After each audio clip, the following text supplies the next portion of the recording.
અહીં પધારેલ સૌ પુણ્યાત્માઓને મારા નમસ્કાર. જય બાબા સ્વામી.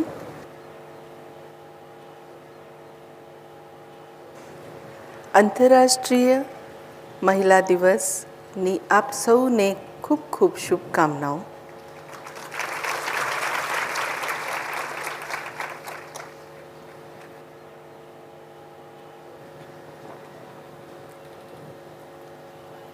ગુજરાત એ મારી માતૃભૂમિ અને ગુજરાતી ભાષા એ મારી હૃદયની ભાષા છે. પણ છતાંય હિન્દીમાં બોલીશ, કારણ કે આનું પ્રસારણ બધે થઈ રહ્યું છે અને બધાને ગુજરાતી સમજ પડે એવું જરૂરી નથી. એટલે આજની વાતો આપણે આપણી રાષ્ટ્રભાષા હિન્દીમાં કરશું. મને ગુજરાતીમાં બોલવાનું ખૂબ ગમે છે, પણ આ વખતે આપણે સૌનો વિચાર કરીને ચાલવું પડશે. એટલે આજની વાત આપણે હિન્દીમાં કરીએ. आज के कार्यक्रम की शुरुआत हम एक छोटी सी कहानी से कर रहे हैं, एक प्रेरक प्रसंग से कर रहे हैं. ये प्रेरक प्रसंग अमेरिका का है और 19वीं सदी के शुरुआत के समय का है. 19वीं सदी के प्रारंभ का समय था और व्यापार व्यवसाय ये थोड़ा धीरे धीरे करके विकसित होता जा रहा था. उस समय भी आज के समय की तरह ही भेद था, यानी उच्च धनिक वर्ग था, मध्यम वर्ग था, निम्न वर्ग था, हर तरह के लोग हुआ करते थे. उस समय भी सारे विश्व में इसी तरह की स्थितियाँ थी. आज हम आधुनिक हो गए हैं, समय बदलता है. आधुनिक का अर्थ आसपास की मशीनें बदल जाती हैं, वो आधुनिक हो जाती हैं. हमारी विचारधारा में थोड़ा सा फ़र्क पड़ता है, कहीं कुछ अधिक भी फ़र्क पड़ता है. बहरहाल हम कथा की ओर बढ़ते हैं कि एक व्यवसायी थे, व्यवसाय करते थे, उनका अपना व्यवसाय था. लेकिन व्यवसाय करते करते उनको काफ़ी नुकसान हुआ और नुकसान इतना हुआ कि वो काफ़ी कर्ज़े में डूब गए. बहुत सारा उन्हें कर्ज़ देना था बैंक को और समझ नहीं पा रहे थे कि अब मैं किस तरह से ये सारा कर्ज़ चुकाऊं. और बहुत परेशान थे. यानी परिस्थिति तो ऐसी थी कि उनका घर, व्यवसाय और सब कुछ बेच डालें, जिसको कहते हैं हम बैंक करप्ट हो जाए, दिवालिया हो जाना. तो वो स्थिति थी, पर वो समझ नहीं पा रहे थे. और आज के समय जैसे उस समय के नियम नहीं थे, वो बैंक करप्ट वाला नियम शायद नहीं था कि आप अपने आप को बैंक करप्ट घोषित कर दो, दिवालिया घोषित कर दो, फिर ऐसा कुछ शायद था नहीं. वो बहुत परेशान था, मैं क्या करूं क्या करूं क्या करूं. तो सुबह वो पार्क में जाकर के बैठ कर के सोच रहा था, अब मैं क्या करूं, क्या किस तरह से इस नुकसान से बाहर निकलूं, इस कर्ज से बाहर निकलूं. तो उसे परेशान देख एक व्यक्ति वहाँ पे बहुत अमीर दिख रहा था, वस्त्रों से, चाल ढाल से, बोल चाल से. वो व्यक्ति उसके पास आया और पास में बेंच पर बैठ गया पार्क में. वो बोला, क्या बात है, बड़े परेशान लग रहे हो. तो उसने कहा, क्या बताऊं सर, बड़ी परेशानी है. ऐसे कहते हुए उसने अपने जीवन की कथा सुना दी कि मेरे व्यवसाय में ऐसा घाटा हुआ, ऐसा कुछ लोगों ने धोखा दिया, कुछ ऐसा हुआ, कुछ वैसा हुआ, जो भी हुआ कुल मिला करके बहुत सारा घाटा हुआ. इतना कर्ज है कि मेरा एक एक बाल कर्ज में डूबा हुआ है. मैं क्या करूं, कैसे इस परिस्थिति से बाहर निकलूं, मैं समझ नहीं पा रहा हूँ. तो उन्होंने अपने जेब से एक चेकबुक निकाली. चेकबुक निकाल करके उन्होंने कहा, देखो वैसे तो मैं तुम्हें जानता नहीं हूँ, लेकिन तुम जो बोल रहे हो वो सत्य प्रतीत होता है. मुझे दिल से लग रहा है कि तुम सच बोलते हो। तो मैं एक काम करता हूँ, मैं तुम्हें 10 लाख डॉलर का एक चेक दे देता हूँ। तुम अपने सारे कर्जे चुका लो और 1 साल के बाद में तुम मुझे इसी पार्क में मिलना और तुम मुझे ये पैसे लौटा देना। उस व्यक्ति को आश्चर्य हुआ कि ये कौन है। उन्होंने कहा, सर क्या मैं आपका नाम जान सकता हूँ? तो उसने कहा, हाँ, मैं जॉन डी रॉकफेलर हूँ। तो जॉन डी रॉकफेलर उस समय के काफ़ी धनिक व्यक्तियों में से एक थे।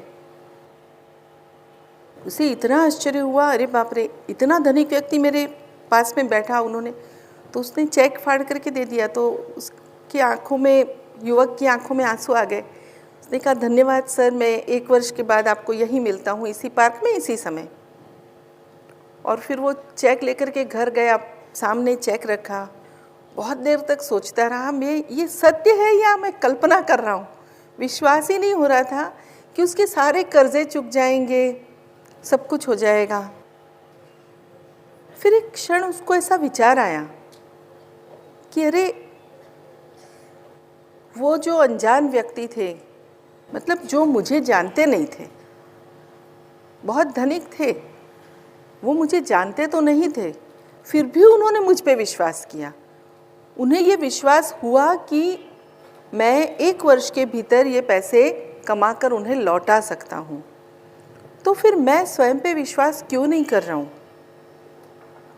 जैसा ही उसे ये विचार आया, उसने वो चेक संभाल करके अलमारी में रख दिया और उसने सोचा कि अब मैं अपनी मेहनत से ही पहले कोशिश करता हूँ कि सारे कर्जे मैं चुका दूँ, और यदि आवश्यकता हुई तो इस चेक का उपयोग करूँगा, अन्यथा प्रयास तो करूँ। जब इतना महान व्यक्ति मुझ पे विश्वास कर सकता है तो मैं स्वयं पे क्यों नहीं कर सकता?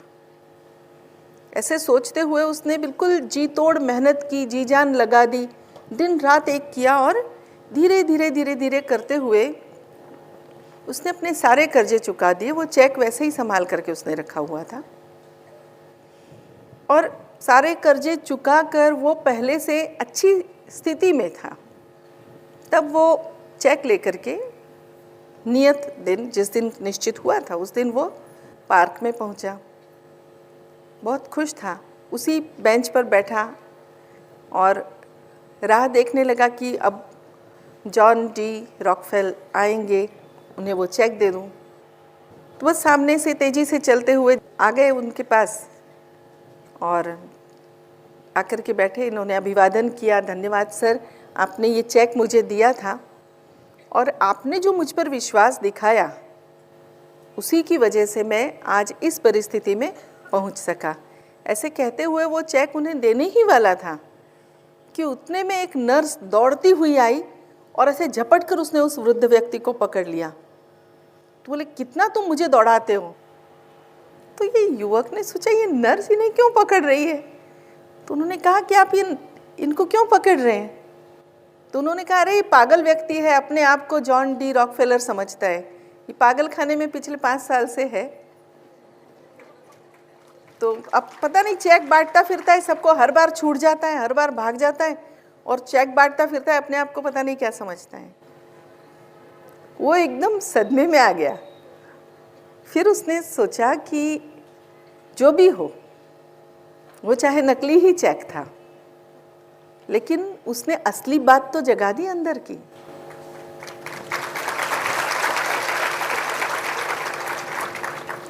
तो कहने का अर्थ कि हम सभी में वो असली बात है, क्योंकि ईश्वर का वो असली प्रसाद, आत्मा के स्वरूप में ईश्वर का ही एक अंश हम सभी के भीतर है।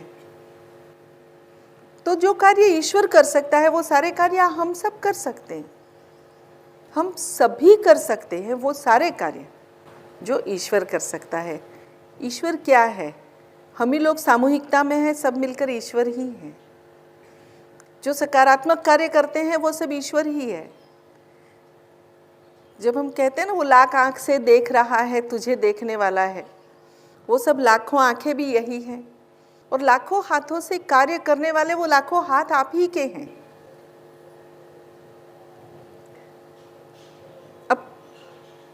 जब हम सब कुछ कर सकते हैं, जब हम सब कुछ देख सकते हैं, ये सारी बातें तो शरीर की हैं, देह की हैं।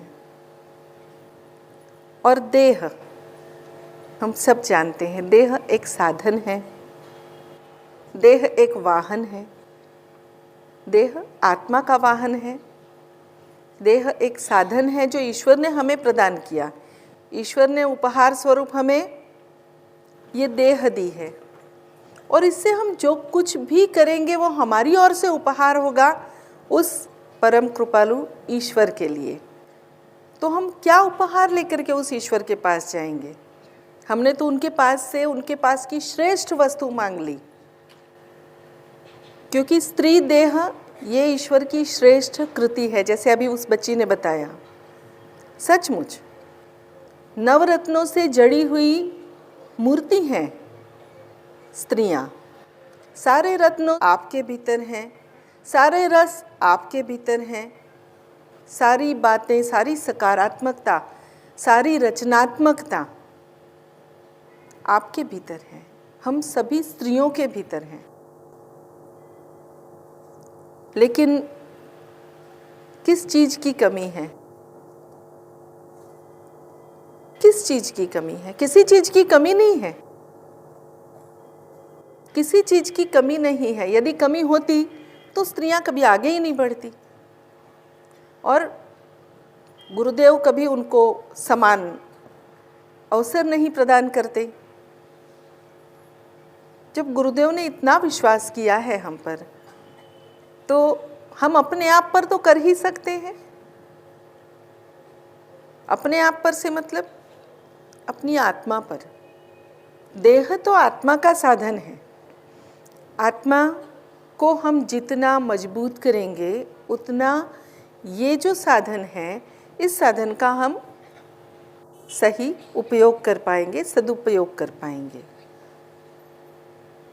विचारणीय विषय ये है कि हमने स्त्री के रूप में ही जन्म क्यों लिया। पहले भी आप लोगों के साथ इस बात को मैं शेयर कर चुकी हूँ कि जन्म लेने से पूर्व हमारे सामने तो सारे ऑप्शन खुले थे आत्मस्वरूप में कि हम क्या बने, किस रूप में जन्म लें, किस घर में जन्म लें, किस माता पिता के घर जन्म लें। सारे ऑप्शंस हमारे सबके सामने खुले थे। हमने वो स्थान चुना जहाँ से हम गुरुदेव तक पहुँच सके। हमने वो देह चुनी जिससे हम मजबूती के साथ, मजबूत इरादों के साथ अपने मार्ग पर आगे बढ़ सकें। हमने वो देह चुनी, हमने वह घर चुना जहाँ हम पूर्व कर्मों को नष्ट करने की सारी परिस्थितियाँ प्राप्त कर सकें। अच्छे कर्म, बुरे कर्म, सारे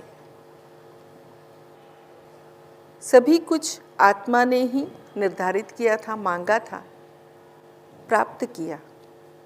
अब प्राप्त सब हो गया, सिर्फ देह को अपना कार्य करना है और आत्मा को अपना। जो भी कार्य करते हैं, केवल दो प्रकार के कार्य हम लोग करते हैं, एक आत्मा के लिए, दूसरा देह के लिए। जो भी कार्य होता है बस ये दो चीज़ों के आसपास होता है। आत्मा के लिए जो कार्य कर रहे हैं तो वो है हमारी ध्यान धारणा, वो है हमारा संपूर्ण समर्पण, और वो है मैं का विलीनीकरण,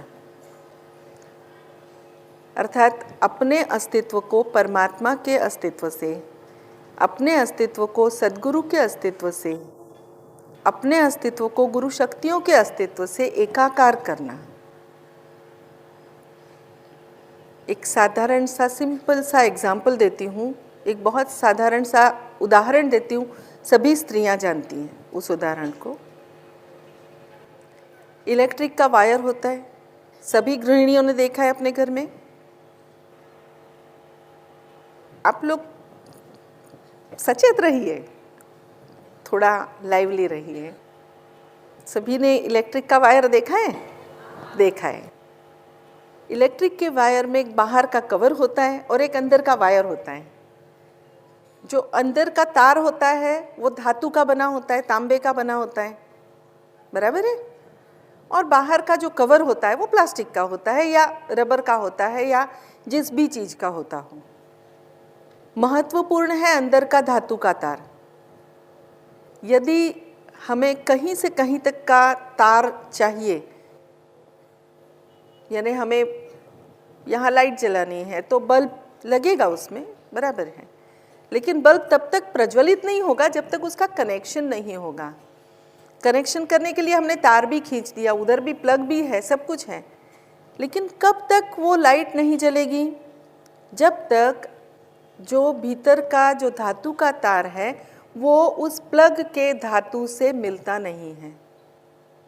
सही कह रही हूँ? ये आप सब जानते हैं, बिल्कुल घर में हम लोग उपयोग में लाते हैं। जब दो तार जोड़ते हैं तो क्या करते हैं?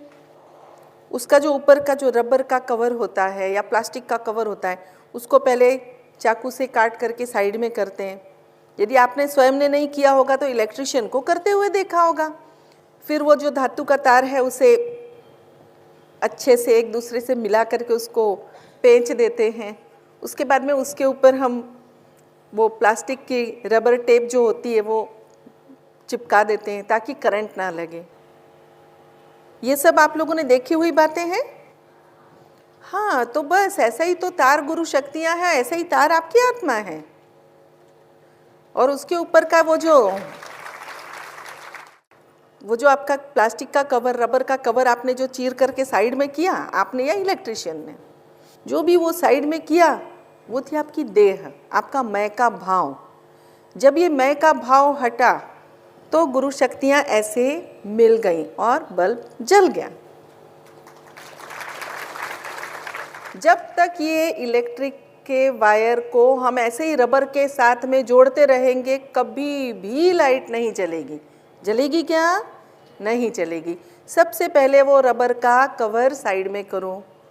जब वो धातु का तार धातु के तार से मिलेगा और फिर जब उसके ऊपर हम पक्का अपना समर्पण का टेप चिपकाएंगे। समर्पण यानी समर्पित भाव। समर्पण को कोई ब्रांड मत बना दो। समर्पण का अर्थ है हमारा समर्पण का भाव, वो पूर्ण आस्था, वो पूर्ण विश्वास जो इस बंधन को जोड़े रखता है। जैसे इलेक्ट्रिक वायर को हम रबर टेप से चिपका देते हैं ना, कि वो करंट भी नहीं लगे और वो जुड़ा रहे, उसको कोई डिस्टर्बेंस ना हो, उसकी अर्थिंग ना हो जाए। अर्थिंग भी नहीं होनी चाहिए ना। तो वैसे ही जब ये हमारा समर्पण का तार जुड़ गया, अब उसके ऊपर से आप अपनी समर्पण की पट्टी, आपका पूर्ण समर्पण भाव, आपकी पूर्ण आस्था, आपका विश्वास, जब इसकी टेप आपने लगा दी तो क्या होगा? अर्थिंग नहीं होगी। अर्थिंग नहीं होगी मतलब, अर्थिंग नहीं होने से अर्थ है कि जो भी कुछ घटनाएं आसपास घटित होती हैं या कोई आकर के कान में कुछ कह जाता है, हमारी स्त्रियों के साथ बहुत होता है, सखियां आके कान में कुछ बोल जाती हैं और कान में ही सीधे बोलती हैं या फ़ोन से भी कान में बोलती हैं, और नहीं तो वो कहीं कम पड़ जाता है ना, तो फिर हमारे बहुत सारे साथी हैं, हमारे जितने संचार के माध्यम है उसमें बहुत सारी नेगेटिव बातें चलती रहती हैं। देखिए, हर चीज़ को ना देखने का अपना नज़रिया होता है। मैं संचार के माध्यमों को कोई दोष नहीं देती हूँ, क्योंकि समाचार पत्रों में बहुत अच्छी बातें भी छपती हैं और बहुत सारी नेगेटिव यानी नकारात्मक बातें भी छपती हैं। अब हम पर है कि हम उसमें से क्या लेते हैं। प्रत्येक बात में से ना हम क्या चुनते हैं। जैसे बाग में गुलाब भी है, कांटे भी है। जब भी आप बगीचे में जाते हो आप क्या चुनते हो? गुलाब चुनते हो, कांटे चुनते हो क्या जा कर के? नहीं। तो फिर जब हम समाचार देखते हैं, समाचार पढ़ते हैं, समाचार सुनते हैं, तो तब हम उसमें से कांटे क्यों चुनते हैं, उसमें से फूल क्यों नहीं चुनते? और इसके लिए चाहिए हमारी आदतें। तो केवल छोटा सा एक बदलाव अपने अंदर करना है कि नहीं, कुछ भी ऐसे दिखे ना, जब भी कोई कान में बात, चाहे वो मोबाइल से हो, चाहे सखी ने कही हो, 4 जने बैठे थे, 5वीं की कुछ बातें चल रही थी, 5वीं, 6ठी, 7वीं, 8वीं किसी की भी बातें हो सकती हैं, क्योंकि ना ये सभी जितनी हम महिलाएं हैं ना, बिल्कुल चिड़िया की तरह हैं, चहकती रहती हैं। तो चिड़िया जितना अच्छे से उपवन को एकदम सजीव कर देती हैं। नहीं तो सोचो, एक बगीचे की कल्पना करो जिसमें केवल फूल वूल खिले हों, वृक्ष हो और एक भी चिड़िया ना हो, तो वो बगीचे वाली सही बात नहीं आएगी। चिड़िया तो चाहिए। तो स्त्रियों के बिना तो उपवन अधूरा है। चिड़ियों का चहकना भी चाहिए, लेकिन वो चहकना चहकना ही होना चाहिए। वो चहकना काव काव नहीं होना चाहिए। तो कहीं ना कहीं हमारी जहाँ गलती होती है, हम कहाँ चुनने में गलती करते हैं। किसी को दोष मत दीजिए कि फलां ने आकर के मेरी कान में ऐसे कहा था ना, इसीलिए फलां ने कुछ भी कहा, हमने क्या लिया। बहुत सारे लोग इतनी अच्छी अच्छी बातें तो हम सुनते हैं, मतलब आस पड़ोस की, या आप सदगुरु की बातें भी छोड़ दीजिए, आप मेरी भी बातें छोड़ दीजिए, आप सभी की बातें छोड़ दीजिए, आप अपनी माँ को याद कीजिए।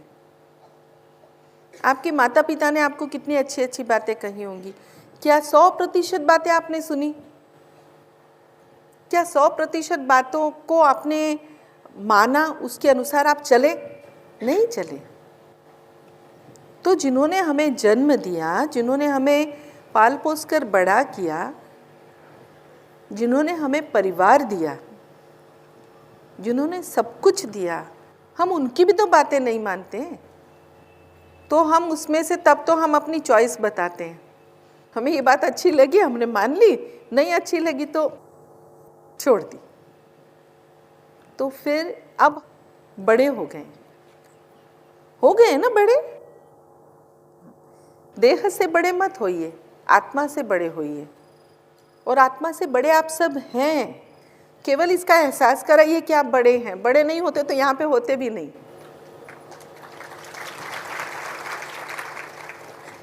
क्योंकि आध्यात्मिक रुचि तभी होती है जब आत्मा परिपक्व होती है। आत्मा परिपक्व हुई, इसीलिए आध्यात्मिक रुचि जागी। तो अपने आप को एहसास कराइए कि आप कहाँ हैं, आप क्यों हैं। देखिए, गुरुदेव भी सारे कार्य करते हैं।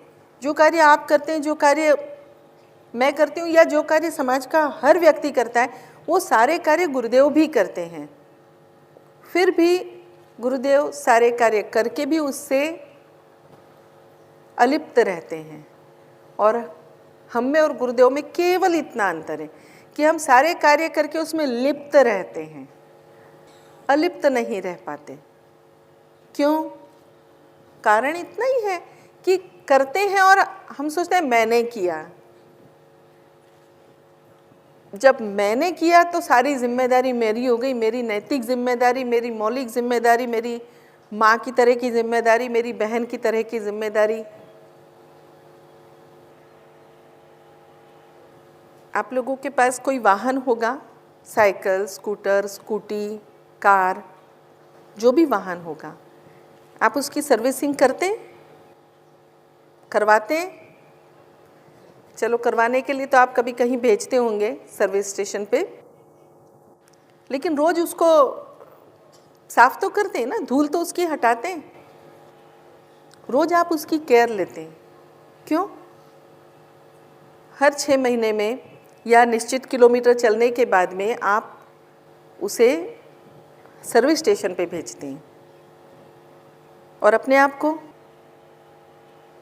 को सर्विस स्टेशन पे भेजते हैं क्योंकि मुझे ना स्त्रियों से सबसे ज़्यादा जो शिकायत है दिल से, मैं स्त्रियों से कह रही हूँ ना, तो मैं खुद की देह को भी कह रही हूँ। आप ये मत सोचो मैं आप ही को बोलती हूँ, मैं स्वयं को भी कहती हूँ कि स्त्रियों का सबसे बड़ा, और विशेष तौर पे 30-35 साल से जो बड़ी उम्र की महिलाएं हैं, उनसे कहना चाहती हूँ, बचपन से भी, लेकिन 30-35 वर्ष से बड़ी महिलाओं को विशेष तौर पर, कि अपने लिए यानी आत्मा के लिए भी और अपने वाहन के लिए भी कार्य कीजिए।